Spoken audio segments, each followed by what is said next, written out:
Start करते हैं बेटा। लास्ट क्लास में हमने बेसिक थर्मोडायनेमिक्स के टर्म्स के बारे में बात की थी। आज हम बात करेंगे थर्मोडायनेमिकल प्रोसेसेस की। सो बेसिक थर्मोडायनेमिकल प्रोसेसेस 4 होती हैं, ध्यान दीजिए। बेसिक थर्मोडायनेमिकल प्रोसेस,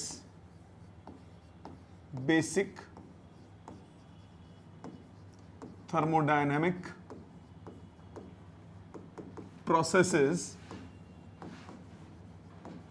4 होती हैं। फर्स्ट होती है आइसोथर्मल प्रोसेस, दूसरी होती है एडियाबैटिक प्रोसेस, तीसरी होती है आइसोबारिक प्रोसेस एंड चौथी होती है आइसोकोरिक प्रोसेस। सो 4 बेसिक प्रोसेसेस हैं। एक है आइसोथर्मल, दूसरी एडियाबैटिक, तीसरी आइसोबारिक और चौथी आइसोकोरिक। आज हम इन चारों का बेसिक मैथ्स पढ़ेंगे। अगली क्लास में इसके न्यूमेरिकल्स वगैरह अटेम्प्ट करेंगे कि कैसे मैथमेटिकली अप्लाई करते हैं, जितने हो जाए, नहीं तो अगली क्लास तक चलेगा। सो ये 4 बेसिक प्रोसेसेस हैं। इन 4 बेसिक प्रोसेस में क्या क्या होता है उसकी बात करते हैं। We'll start with the first one. जो सबसे पहला है, रजिस्टर खोल लीजिए प्लीज, लिखिए isothermal process.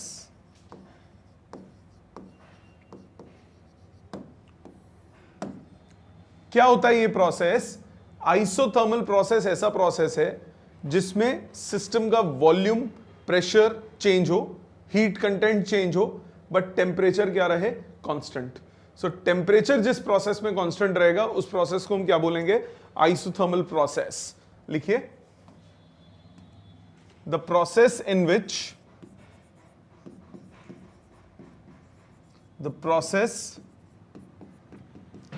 which pressure, volume, heat, etc. of system change without any change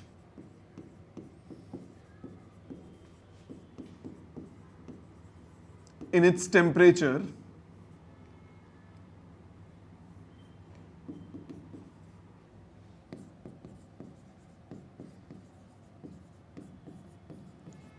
is called isothermal process. अब आप कहोगे सर आपने बोला कि हीट चेंज हो जाए, सिस्टम की हीट चेंज हो जाए, टेम्परेचर कांस्टेंट रहे। अगर मैं किसी सिस्टम को हीट देता हूं तो टेम्परेचर बढ़ना चाहिए, बट आइसोथर्मल प्रोसेस में ऐसा नहीं होता। क्यों नहीं होता? ऐसा क्या है उसमें? ध्यान से सुनिएगा। कंसिडर करो आपके पास एक कंटेनर है, उस कंटेनर में आइडियल गैस है। उस आइडियल गैस को आप आप हीट देते हो।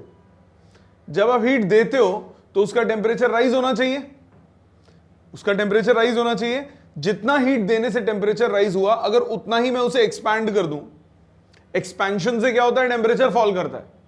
सो वॉल्यूम भी चेंज हो गया, प्रेशर भी चेंज हो गया, हीट भी चेंज हो गया, बट टेम्परेचर क्या रहा? कांस्टेंट। एक और एग्जांपल, इसी गैस को मैं कंप्रेस करता हूं। अगर मैं इस गैस को कंप्रेस करूंगा, कंप्रेशन में टेम्परेचर बढ़ना चाहिए, बट क्या होगा? टेम्परेचर बढ़ने की जगह अगर मैं कंप्रेस कर रहा हूं और वॉल्स ऑफ द सिस्टम को मैंने कंडक्टिंग रखा। कल मैंने 2 तरह की वॉल्स बताई थी। एक बताई थी एडियाबैटिक वॉल या फिर नॉन कंडक्टिंग वॉल, जिससे हीट सिस्टम और सराउंडिंग के बीच में नहीं जाती। दूसरी बताई थी कौन सी? आइसोथर्मल वॉल या फिर डायथर्मिक वॉल, जिससे सराउंडिंग और सिस्टम के बीच में हीट ट्रांसफर हो सकता है। सो अगर मैं वो वाली वॉल रखता हूं और स्लोली कंप्रेस करता हूं तो क्या होगा? सिस्टम से हीट सराउंडिंग्स में चली जाएगी। क्या रहेगा? जिसका नाम मैंने क्या दिया था? Quasi static process. तो क्वासी स्टैटिक प्रोसेस अगर हो, स्लोली कंप्रेस कर रहा हूं मैं, बहुत स्लोली कंप्रेस कर रहा हूं, तो जितना टेम्परेचर उसका बढ़ना चाहिए कंप्रेशन की वजह से, उतना ही वो हीट क्या कर देगा? सराउंडिंग्स को अगर दे दे, सो ओवरऑल टेम्परेचर में कोई चेंज नहीं आएगा। सो वो क्या हो जाएगा? Isothermal process.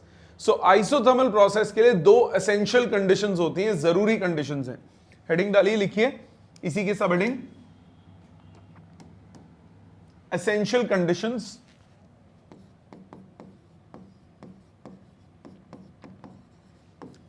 for isothermal process. Isothermal की एसेंशियल कंडीशंस, जरूरी है ये दोनों कंडीशंस। नंबर 1, फर्स्ट, साथ साथ लिखिएगा, the process must be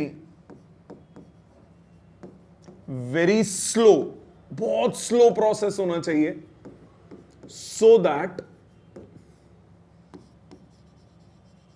there is enough time for the exchange of heat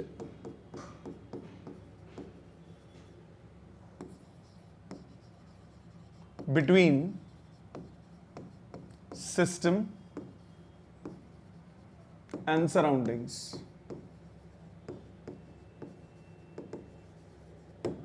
बहुत स्लो प्रोसेस होना चाहिए सो दैट कि सिस्टम और सराउंडिंग्स के बीच में हीट एक्सचेंज होने का टाइम मिले, क्योंकि अगर मैं फटाक से कंप्रेस कर दूंगा तो टेम्परेचर राइज कर जाएगा, उतनी टाइम मिला ही नहीं उसे कि जितना टेम्परेचर बढ़ा उसने हीट साइड में रेडिएट कर दे। तो ये क्या हो जाता है, पहला कंडीशन। दूसरी कंडीशन इसकी ये है, walls of the system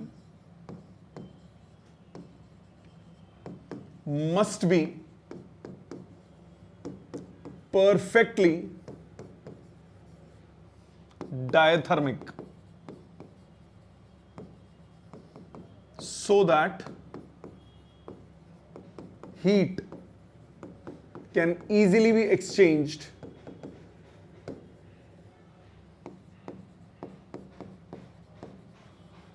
between system and surroundings. System और सराउंडिंग्स के बीच में आपको क्या चाहिए, जब आप कंप्रेस करो तो सिस्टम से हीट कहां चली जानी चाहिए, सराउंडिंग्स में। इसी तरह आप एक्सपैंड करो तो सराउंडिंग से हीट कहां आनी चाहिए, सिस्टम में, तभी तो टेम्परेचर कांस्टेंट रहेगा। तो उसके लिए जो वॉल्स ऑफ द सिस्टम है वो क्या होने चाहिए, परफेक्टली कंडक्टिंग होने चाहिए, तभी ऐसा होगा, अदरवाइज ऐसा पॉसिबल नहीं हो पाएगा। यहां तक बात समझ में आती है सबको? ऑनलाइन सबको क्लियर? यहां तक आपको क्लियर बेटा? ऑनलाइन सबको क्लियर है बेटे? ठीक है, नेक्स्ट। अब 2 मिनट रुक जाइए, अब लिखने का काम थोड़ी देर बाद। 2-3 चीजें मैथमेटिकल हैं, मैं एक्सप्लेन करूंगा, उसके बाद आप लिखेंगे, पहले समझेंगे इस बात को जो अब मैं एक्सप्लेन कर रहा हूं। अगला जो पॉइंट है इसका नाम है equation of isothermal changes.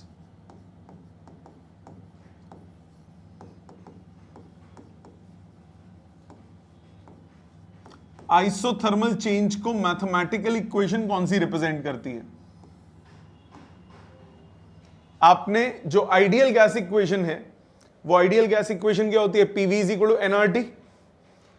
Isothermal change में टी कांस्टेंट है, एन कांस्टेंट है, आर कांस्टेंट है, तो इसकी जो इक्वेशन बनती है वो बनती है PV is equal to constant. ये इक्वेशन होती है किसकी, आइसोथर्मल चेंज की। पीवी प्रेशर इनटू वॉल्यूम, ये किसके बराबर, कांस्टेंट के बराबर। ये होती है आइसोथर्मल चेंज की इक्वेशन। मतलब न्यूमेरिकली इसको हम कैसे अप्लाई करेंगे, इसको अप्लाई करेंगे P1V1 equal to P2V2। So suppose करो मुझे न्यूमेरिकल ऐसा आता है कि किसी सिस्टम को आपने वॉल्यूम डबल कर दिया, आइसोथर्मली वॉल्यूम डबल कर दिया, तो प्रेशर क्या हो जाएगा, हाफ हो जाएगा, क्योंकि pressure multiplied by volume constant है। इसका मतलब प्रेशर और वॉल्यूम एक दूसरे से हमेशा क्या रहेंगे, इनवर्सली प्रोपोर्शनल। ये कब रहेंगे, जब चेंजेस कौन से होंगे, आइसोथर्मल चेंज। ठीक, तो न्यूमेरिकली हम इसको कैसे लगाएंगे, P1V1 इक्वल टू P2V2। दूसरी बात, मैंने आपको लास्ट टाइम एक चीज बताई थी जिसको बोलते हैं इंडिकेटर डायग्राम। डिटेल आज बता रहा हूं, जस्ट ब्रीफ इंट्रोडक्शन दिया था। इंडिकेटर डायग्राम के बारे में अगर आपको याद हो, इंडिकेटर डायग्राम क्या था, it's a graph between pressure and volume. Pressure और वॉल्यूम के बीच का जो ग्राफ होता है उसको हम क्या बोलते हैं, इंडिकेटर डायग्राम। सो आप यहां पे नोटिस करो, pressure inversely proportional to volume है, तो इसका इंडिकेटर डायग्राम कैसा बनेगा, ये प्रेशर है, एक्स एक्सिस पे वॉल्यूम है, तो इसका इंडिकेटर डायग्राम कैसा बनेगा, ऐसा बनेगा, इनवर्स प्रोपोर्शन का। ये इसका इंडिकेटर डायग्राम बनेगा। इस ग्राफ को हम नाम देते हैं isotherm. Isotherm Isotherm is a special name given to the indicator diagram of isothermal process. So isothermal process का जो isotherm है, isotherm का मतलब PV indicator diagram, ये इनवर्सली प्रोपोर्शनल है. ये बात तो क्लियर हो गई. तो अगर वॉल्यूम बढ़ेगा तो प्रेशर कम होगा. यही उल्टा भी चल सकता है. अगर वॉल्यूम कम होगा तो प्रेशर बढ़ जाएगा. दोनों एक दूसरे के इनवर्सली रिलेटेड है. ये बात सबको समझ में आ गई. इस ग्राफ का स्लोप अगर आपको निकालना हो, बहुत आता है ये न्यूमेरिकल्स में, डेरिवेशन में. स्लोप ऑफ आइसोथर्म निकालना हो, स्लोप ऑफ आइसोथर्म कैसे निकालोगे? किसी भी ग्राफ का स्लोप क्या होता है? Change in Y coordinate upon change in X coordinate. तो किसी भी इंडिकेटर डायग्राम का स्लोप क्या होगा? DP by DV, change in pressure divided by change in volume. तो उसके लिए हम क्या करेंगे? PV is equal to constant है, इसको डिफरेंशिएट करेंगे दोनों साइड्स को, differentiating both sides with respect to volume. So left side पे लगेगा product rule, first into derivative of second plus second into derivative of first, और कांस्टेंट का differentiation क्या हो गया? 0. डीवी बाई डीवी क्या होता है? 1. तो P plus V DP by DV is equal to 0. मतलब इसका डीपी बाई डीवी की वैल्यू क्या आ गई? Minus P by V. So ये हो गया इसके स्लोप का फॉर्मूला. आइसोथर्म के स्लोप का फॉर्मूला हुआ minus P by V, so which is equal to slope of isotherm. So slope का फॉर्मूला कितना आया? Minus P by V. दूसरी चीज जो हम इससे निकाल सकते हैं वो निकाल सकते हैं बल्क मॉड्यूलस. बल्क मॉड्यूलस कैसे निकाल सकते हो? उसी तरीके से जिससे आपने स्लोप निकाला. बल्क मॉड्यूलस होता क्या था? के से रिप्रेजेंट करते थे माइनस डीपी या delta P upon delta V by V. यही होता था bulk modulus. Normal stress divided by volumetric strain. तो ये आप कैसे निकालोगे? सेम उसी तरीके से. PV is equal to constant, आप इसे डिफरेंशिएट कीजिए दोनों साइड्स को,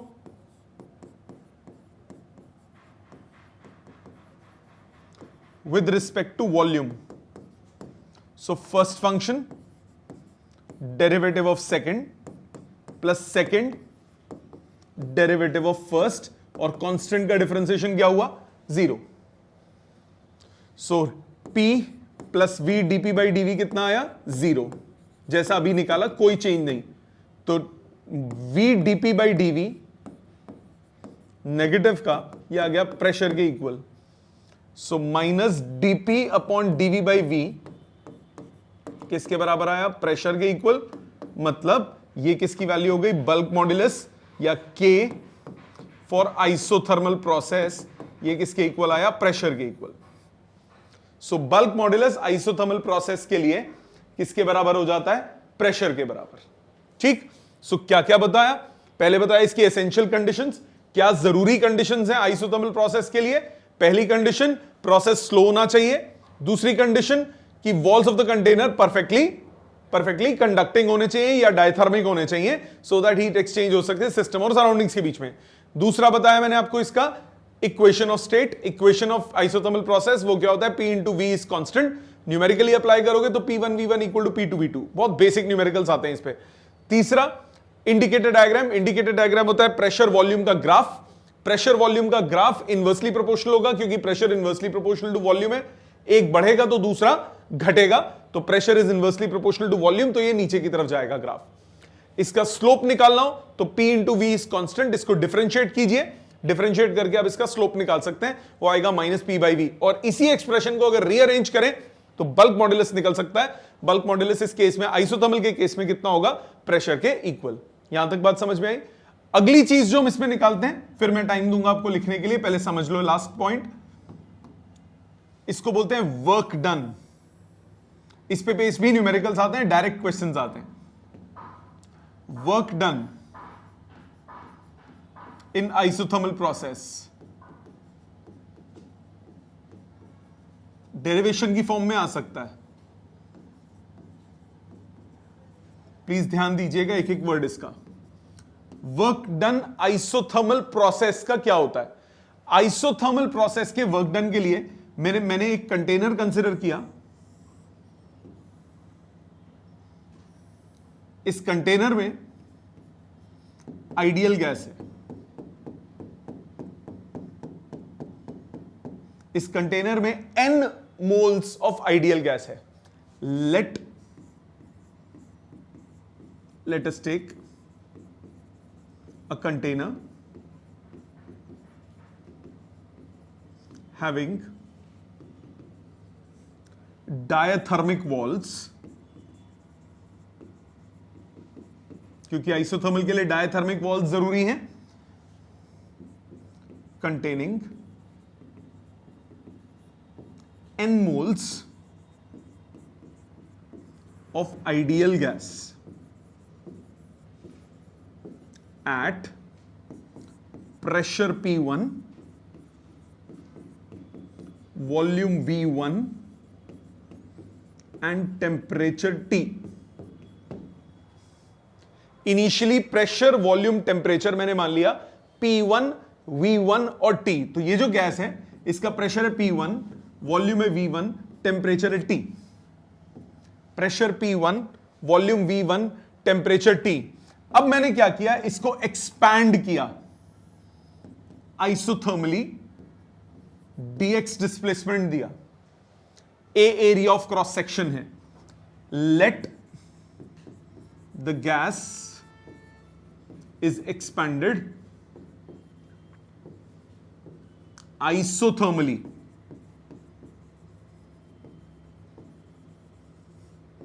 and its new pressure is P2, volume is V2 and temperature remains same as T।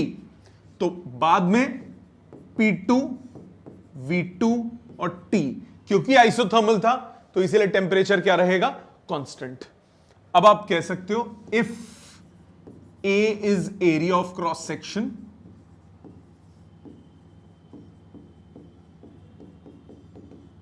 and dx is the displacement, then work done हो जाएगा force into displacement.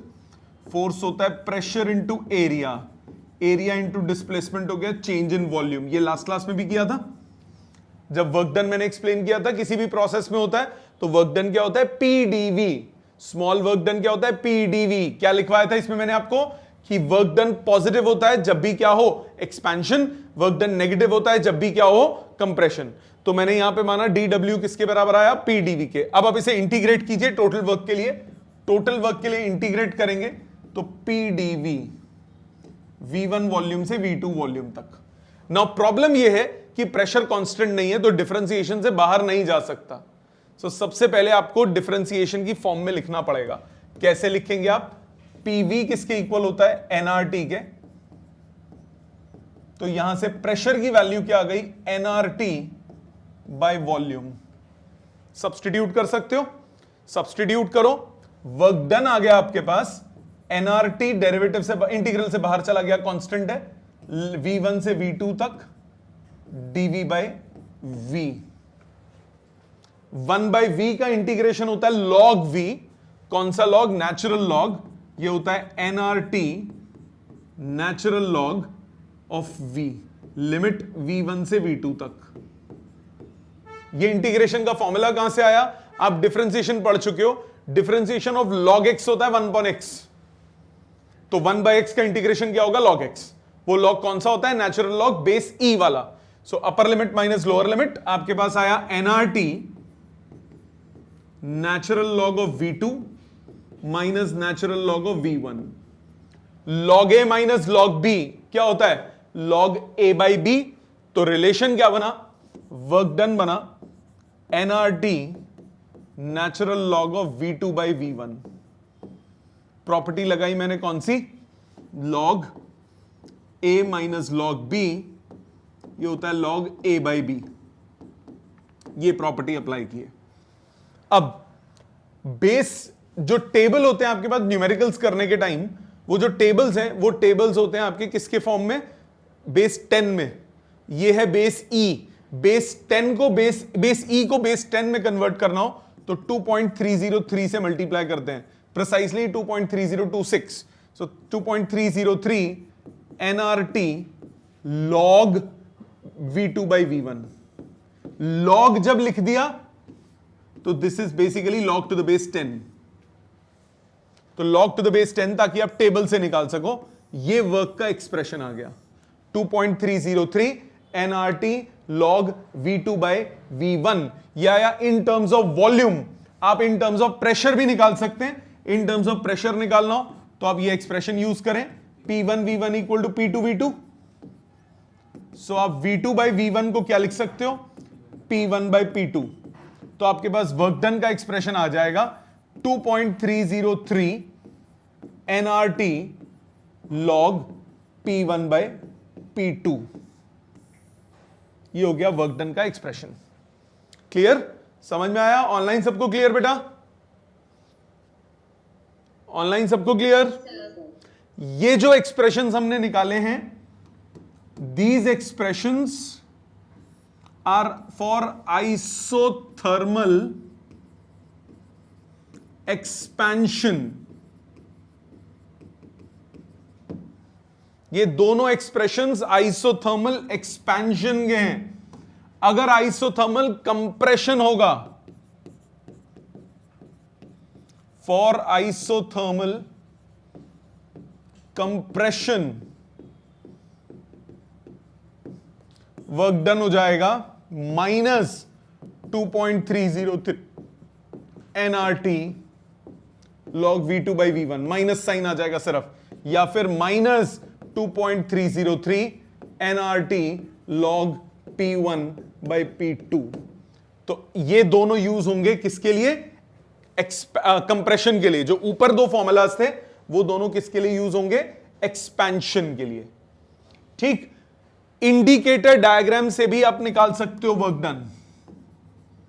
Work done दो तरीके से निकाल सकते हो, यूजिंग इंडिकेटर। इंडिकेटर डायग्राम से कैसे निकालते हैं वर्क डन, ध्यान दीजिए।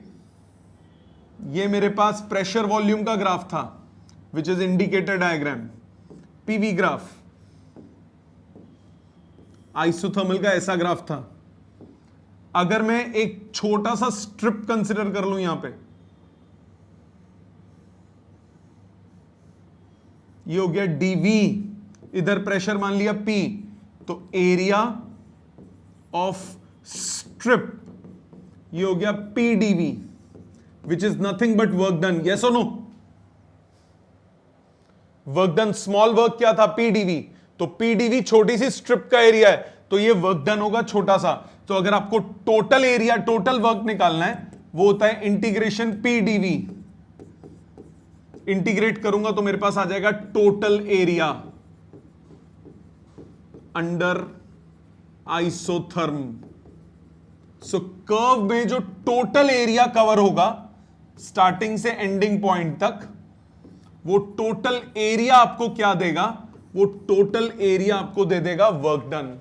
सो किसी भी इंडिकेटर डायग्राम से आप वर्क डन निकाल सकते हो। जरूरी नहीं है आइसोथर्मल, ये जनरल एक्सप्रेशन है, जरूरी नहीं है आइसोथर्मल। अगर आपको इंडिकेटर डायग्राम पता है तो area with the volume axis आपको हमेशा क्या देगा, वर्क डन। तो आप बोलोगे for any type of process, any type of process work done is always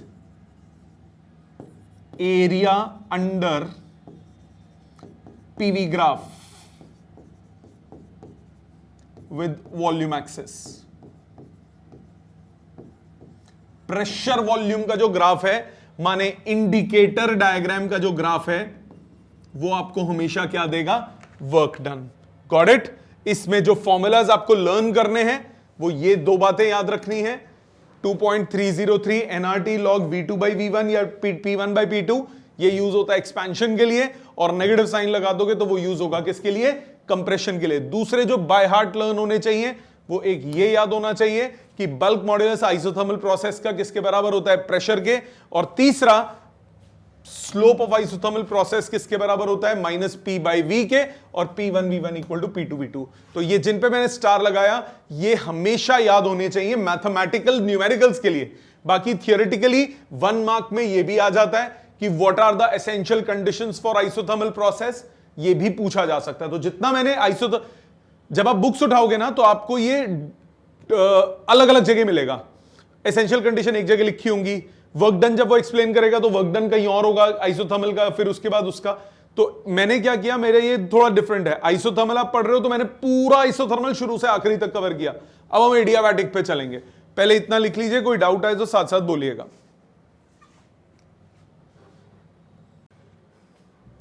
next है जी एडियाबैटिक प्रोसेस। एडियाबैटिक प्रोसेस क्या होता है?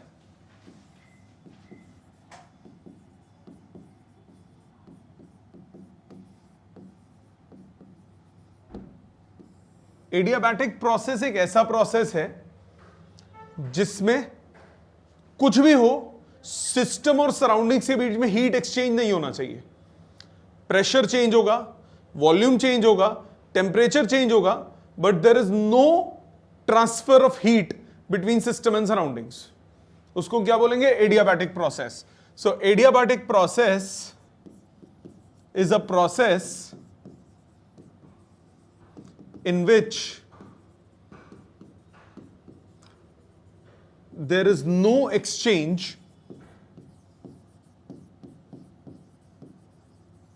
of heat between system and surroundings.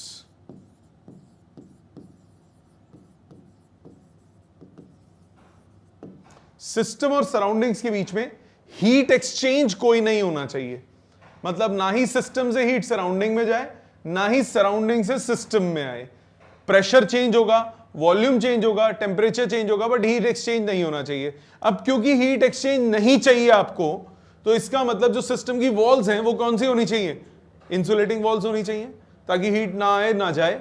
दूसरा, परफेक्ट इंसुलेशन तो फिर भी पॉसिबल नहीं है, तो प्रोसेस जो है वो बहुत फास्ट होना चाहिए। सो जब फास्ट प्रोसेस होगा तो होगा क्या? हीट एक्सचेंज होने का टाइम ही नहीं मिलेगा। तो आप क्या बोलोगे? इसकी दो एसेंशियल कंडीशंस हैं, जैसे उसमें थी इसमें भी एसेंशियल कंडीशंस हैं। Essential conditions,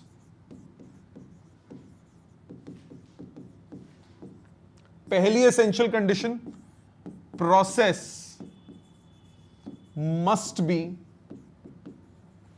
very fast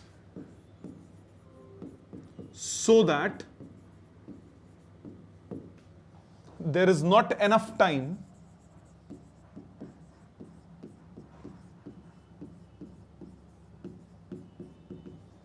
for exchange of heat.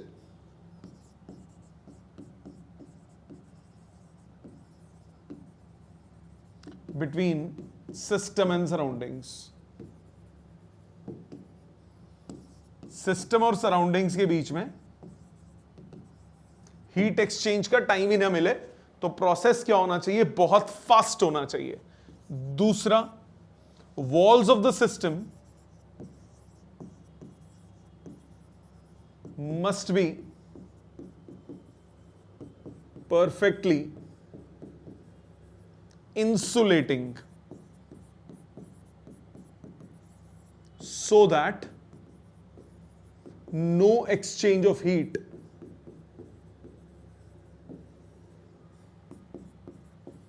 takes place between system and surroundings. ठीक है, ये दो एसेंशियल कंडीशन समझ में आ गई। ऑनलाइन सबको क्लियर है ये दोनों कंडीशंस? Yes, sir. तीसरी बात, इक्वेशन। अब इसमें जो इक्वेशन है ना, उसका प्रूफ आप करोगे फर्स्ट लॉ ऑफ थर्मोडायनेमिक्स में। अभी मैं सिर्फ इक्वेशन लिखूंगा। Equation of adiabatic change. इसका प्रूफ हम करेंगे फर्स्ट लॉ ऑफ थर्मोडायनेमिक्स में, proof in first law of thermodynamics, उसमें हम प्रूफ करेंगे इसका। अभी मैं सिर्फ इक्वेशन लिख रहा हूं। इसकी इक्वेशन होती है PV raise to power gamma is equal to constant. इसमें गामा क्या है? गामा है इसमें सीपी बाई सीवी, जो कि ग्रेटर देन 1 होता है, याद है? थर्मल प्रॉपर्टीज में किया था। गामा की वैल्यू, गामा एक वो एक्सपेंशन वाला भी होता है, ये वो नहीं है। ये कौन सा है? ये सीपी बाई सीवी है। आपको याद होगा मोनो एटॉमिक गैस के लिए 5/3, डायटॉमिक के लिए 1.4, ट्राइएटॉमिक के लिए 1.33 और 1.28। मैंने वहां वैल्यूज लिखी थी और बोला था इनका प्रूफ आएगा किसमें? काइनेटिक थ्योरी ऑफ गैसेस में आएगा, डोंट वरी। गामा किसको रेफर करता है? एटॉमिसिटी को। अलग अलग गैस के लिए जिसके एटॉमिसिटी डिफरेंट है उसके गामा की वैल्यू डिफरेंट होगी। एटॉमिसिटी का मतलब एक मॉलिक्यूल में कितने एटम है। मोनो एटॉमिक गैस है, डायटॉमिक गैस है, ट्राइएटॉमिक गैस है, हर एक के लिए गामा की वैल्यू क्या रहेगी? डिफरेंट। सो गामा है क्या? गामा है सीपी बाई सीवी, जो कि हमेशा क्या होता है? Greater than 1। So PV raise to power gamma equal to constant. Numerically कैसे लगाएंगे? न्यूमेरिकली लगाएंगे P1 V1 raise to power gamma is equal to P2 V2 raise to power gamma. ये एक इक्वेशन है इसकी, इक्वेशन फर्स्ट। इसके और equations भी हैं। कैसे इक्वेशंस समझेंगे प्लीज। अगर मैं, ये है प्रेशर और वॉल्यूम के बीच में, आप वॉल्यूम और टेम्परेचर, प्रेशर टेम्परेचर के बीच में भी निकाल सकते हो। PV is equal to NRT होता है, तो प्रेशर को आप एनआरटी बाय वॉल्यूम लिख सकते हैं। सब्स्टिट्यूट कर दें NRT by volume into V to power gamma equal to constant.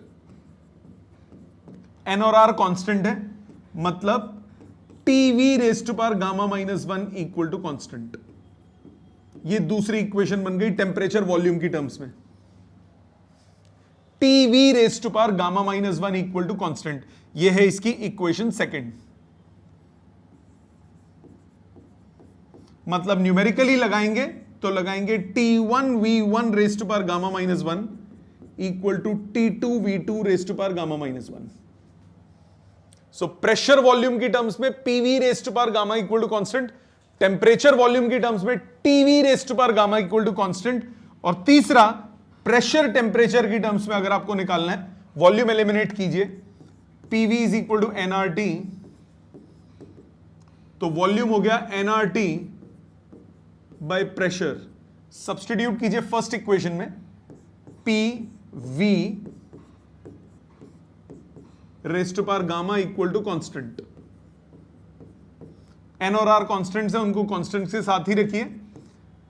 P की पावर 1 माइनस गामा, टी की power gamma equal to constant. ये हो गई तीसरी इक्वेशन। सो 3 इक्वेशन है इसकी, 3 इक्वेशंस हैं।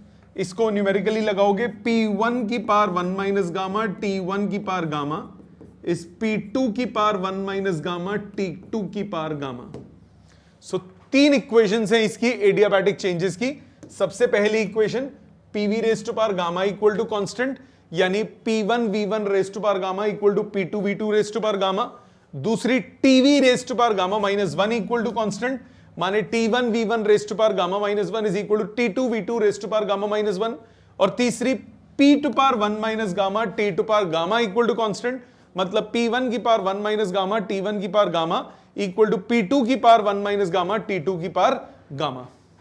ठीक है, सो ये इक्वेशंस हैं जो आप इसकी तीनों में से कोई भी यूज कर सकते हो डिपेंडिंग ऑन डाटा गिवन। वो मैं न्यूमेरिकल्स में अगली क्लास में पहुंचूंगा। यहां तक बात समझ में आई? ये हो गई इसकी इक्वेशन। माइंडेड, वो जो पहली इक्वेशन है सब उसी से ही निकली है ना, सो वो मेन इक्वेशन है। उसका प्रूफ हम करेंगे किसमें?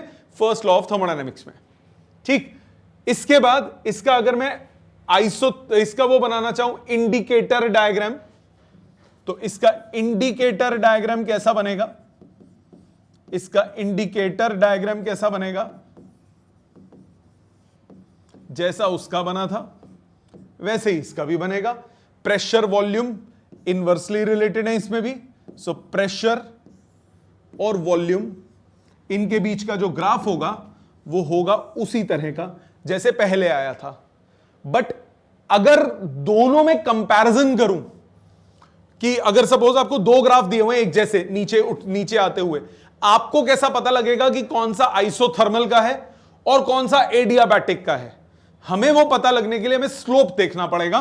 तो इसका स्लोप अगर आप निकालें तो वो कैसे निकालेंगे? स्लोप के लिए क्या तरीका बताया था मैंने? Change in Y coordinate upon change in X coordinate करना पड़ेगा, डीपी बाई डीवी निकालना पड़ेगा। तो इक्वेशन को करना पड़ेगा डिफरेंशिएट। कौन सी इक्वेशन है इसकी? इसकी इक्वेशन है PV raise to power gamma equal to constant. अगर आप इसे डिफरेंशिएट कर दें, डिफरेंशिएट, नहीं नहीं, इसका कोई स्पेसिफिक नेम नहीं है। इसको डिफरेंशिएट कर दे दोनों साइड, प्रोडक्ट रूल लगाएं left side, first into derivative of second plus second into derivative of first, और राइट साइड कांस्टेंट का डिफरेंशिएशन हुआ 0। वी टू पावर गामा का differentiation gamma V to power gamma minus 1। कौन सा formula? X to power N का N X to power N minus 1 plus V to power gamma DP by DV equal to 0। V to power gamma minus 1 का मतलब V to power gamma divided by V. So gamma P V to power gamma divided by V plus V to power gamma DP by DV equal to 0। V to power gamma common निकल के cut गया, gamma P by V plus dP by DV equal to 0। तो आपके पास आया dP by DV की value minus gamma P by V. So slope का इसका फॉर्मूला आ गया minus gamma P by V. पिछले वाले में देखो स्लोप का क्या फॉर्मूला आया था? Minus P by V. Slope था माइनस पी बाई वी, इसमें स्लोप का फॉर्मूला आया minus gamma P by V. मतलब जो इनका रिश्ता है आपस में वो क्या कहलाता है? स्लोप ऑफ एडियाबैटिक कर्व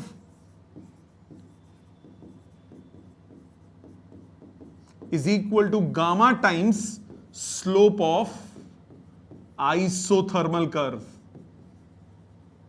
जो एडियाबैटिक का स्लोप होगा वो गामा टाइम्स होगा किसके?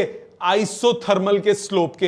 And since gamma greater than 1 होता है हमेशा, तो आप बोल सकते हो कि slope of adiabatic is greater than slope of isothermal. So जो ग्राफ ज्यादा वर्टिकल होगा, जो ग्राफ ज्यादा वर्टिकल होगा वो क्या रिप्रेजेंट करेगा? एडियाबैटिक। फॉर एग्जाम्पल आपके पास सपोज ये दो इंडिकेटर डायग्राम दिए हैं प्रेशर वॉल्यूम के, indicator diagram 1, indicator diagram 2 expansion के। ये दो एक्सपेंशन के ग्राफ्स हैं, ग्राफ नंबर 1, ग्राफ नंबर 2। अब इनमें ज्यादा वर्टिकल कौन सा है? ज्यादा वर्टिकल, ज्यादा लेटा हुआ, ज्यादा वर्टिकल? बताओ ज्यादा वर्टिकल कौन सा दिख रहा है, 1 या 2? 1 ज्यादा वर्टिकल है, 2 ज्यादा लेटा हुआ है। तो इसका मतलब ये 1 रिप्रेजेंट करेगा एडियाबैटिक और 2 रिप्रेजेंट करेगा आइसोथर्मल। ठीक, अगर ये एक्सपेंशन का मैंने बनाया, यही अगर कंप्रेशन के लिए बनाता हूं, ध्यान देना प्लीज, यही अगर कंप्रेशन के लिए बनाता हूं, सो एक ग्राफ है ऐसे और दूसरा ग्राफ है ऐसे।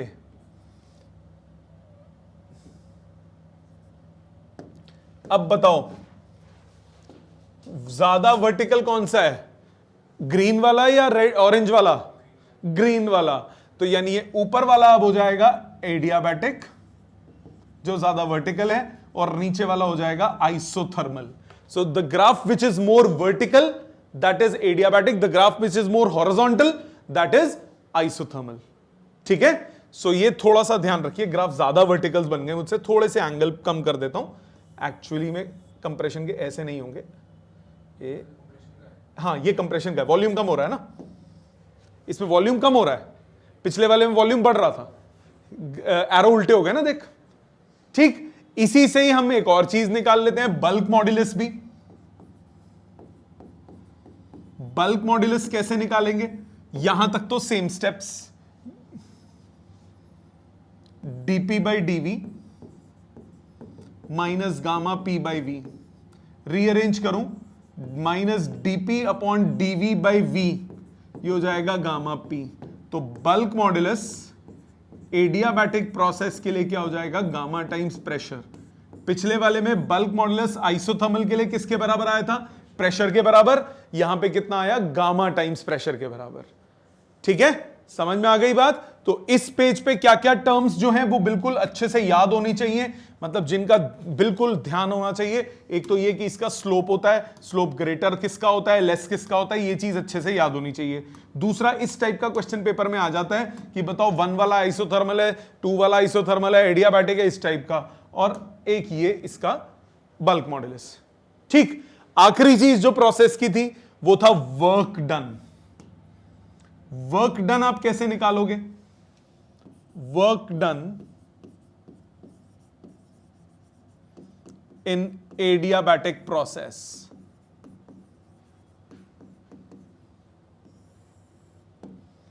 जैसे पिछले में किया, अभी भी वही करेंगे।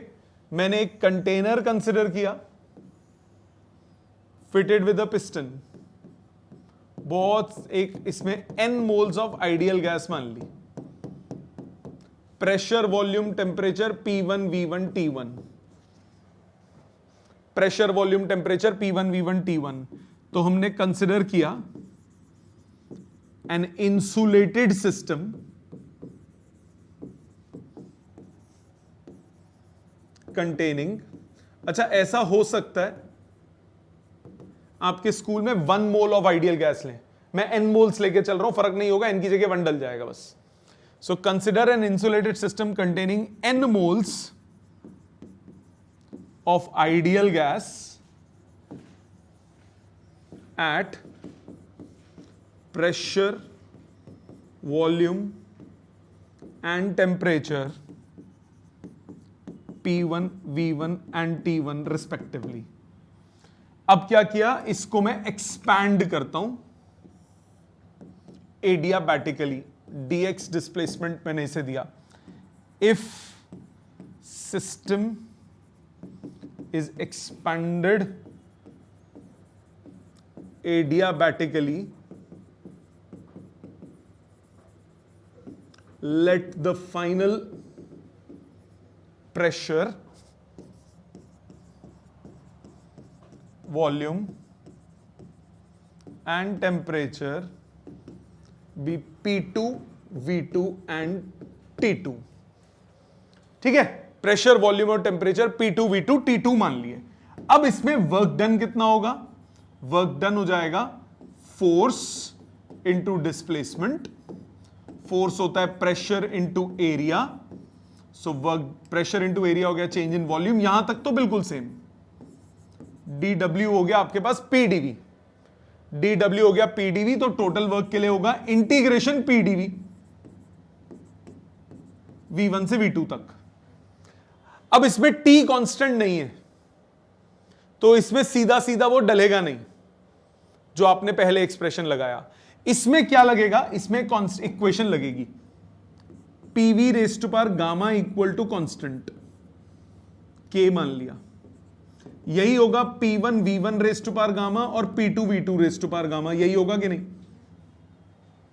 PV raise to power gamma constant है, मतलब आप प्रेशर को लिख सकते हो कांस्टेंट अपॉन वॉल्यूम की पावर गामा। मतलब वॉल्यूम, आपके पास जो वर्क डन बना वो बन जाएगा इंटीग्रेशन V1 से V2 तक कांस्टेंट अपॉन V की पावर गामा dV। हाँ कि ना? कांस्टेंट अपॉन V की पावर गामा dV।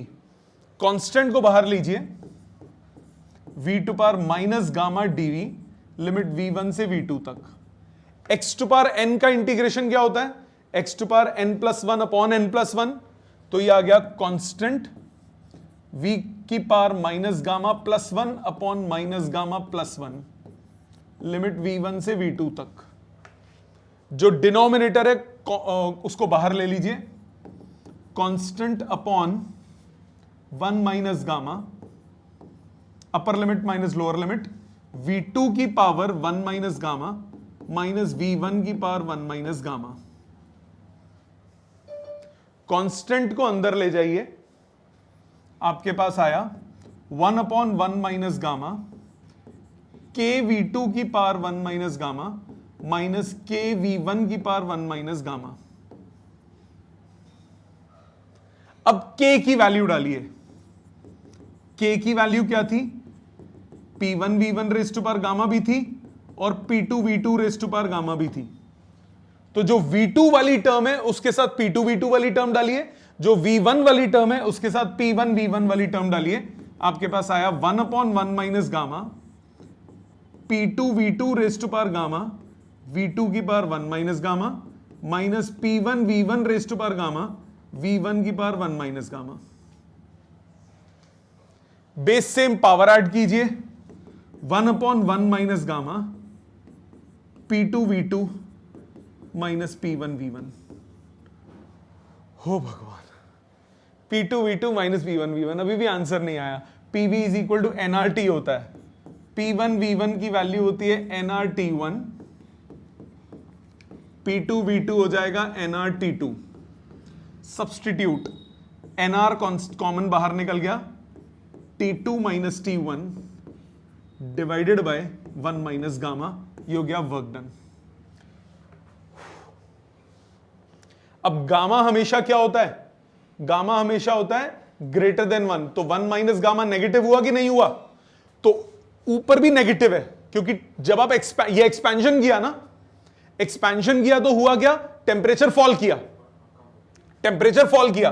तो यहां पे जो हमने निकाला 1 माइनस गामा नेगेटिव है और T2 माइनस T1 भी नेगेटिव है। तो आप चाहें तो इसको ऐसे लिख सकते हैं, NR T1 minus T2 upon gamma minus 1। ये वर्क डन आ गया। ये किसके लिए है? ये है एक्सपेंशन के लिए, एक्सपेंशन के लिए। अगर आप कंप्रेशन की बात करेंगे, वर्क डन क्या हो जाएगा? नेगेटिव। वर्क डन हो जाएगा NR upon gamma minus 1 T2 minus T1, या अगर T1 माइनस T2 ही लिखते हैं तो बाहर माइनस का साइन, ये हो जाएगा कंप्रेशन के लिए। कंप्रेशन के लिए वर्क हमेशा क्या होगा? नेगेटिव। ठीक है बेटा। सो ये फॉर्मूला है इसका। ये भी प्रूफ बहुत आता है एग्जाम में कि work done of in adiabatic process, इसका प्रूफ कर दीजिए। ये भी प्रूफ बहुत ज्यादा पूछा जाता है। सो आपके पास एडियाबैटिक प्रोसेस के ये फॉर्मूलाज है। बाकी एडियाबैटिक प्रोसेस में और कौन सा चीज लगा सकते हो? वो कोई भी जनरल प्रोसेस में आप लगा सकते हो। कौन सा? क्या बताया था आपको? अगर इंडिकेटर डायग्राम गिवन हो, अगर इंडिकेटर डायग्राम गिवन हो तो आप कैसे निकाल सकते हैं?